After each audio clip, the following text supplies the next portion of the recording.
Om Swastiastu. Perkenalkan, nama saya Ika Umang Adi Darmayoga dengan NIM 1120 dari kelas A3. Di sini saya akan mempresentasikan materi 3 tentang elemen pembukaan pembentukan ruang dan bukaan. Ruang dalam. Sebelumnya, ruang dalam adalah ruang yang terbentuk oleh bidang-bidang pembatas elemen berupa dinding, lantai, dan langit-langit. Elemen yang pertama horizontal atas, yang dimana yaitu plafon. Plafon atau langit-langit atap adalah bagian dari konstruksi bangunan yang berfungsi sebagai penutup atap sebuah bangunan.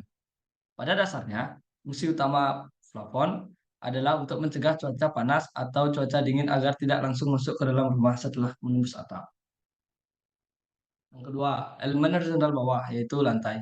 Lantai merupakan elemen horizontal bawah yang berfungsi sebagai pemisah ruang secara mendatar, dapat mencegah masuknya air tanah ke dalam bangunan, berfungsi untuk menyokong aktivitas yang berlangsung di atasnya.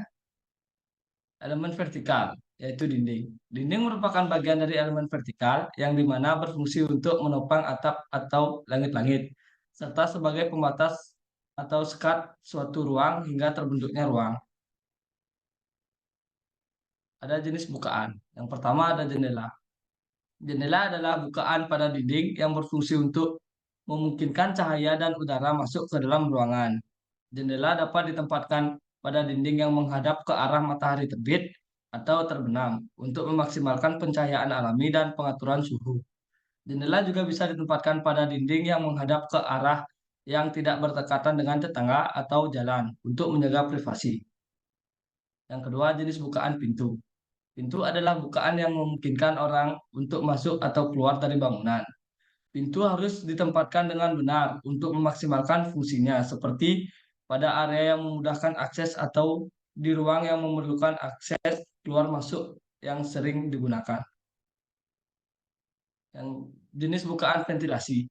Ventilasi adalah bukaan yang memungkinkan sirkulasi udara masuk ke dalam ruangan.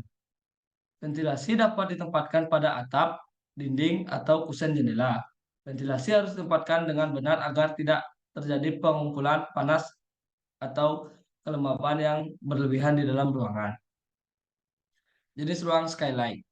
Skylight adalah bukaan pada atap yang memungkinkan cahaya alami masuk ke dalam ruangan. Skylight dapat ditempatkan pada arah ruang tamu atau dapur untuk memaksimalkan pencahayaan alami. Namun posisinya harus diperhatikan agar tidak mengganggu privasi. Jenis bukaan dinding. Dinding kaca adalah bukaan besar yang terbuat dari kaca dan ditempatkan pada dinding yang memungkinkan pencahayaan alami masuk ke dalam ruangan. Dinding kaca dapat ditempatkan pada ruang tamu atau ruang kerja yang memerlukan pencahayaan alami yang maksimal. Terima kasih. Sekian dari presentasi saya. Semoga bermanfaat.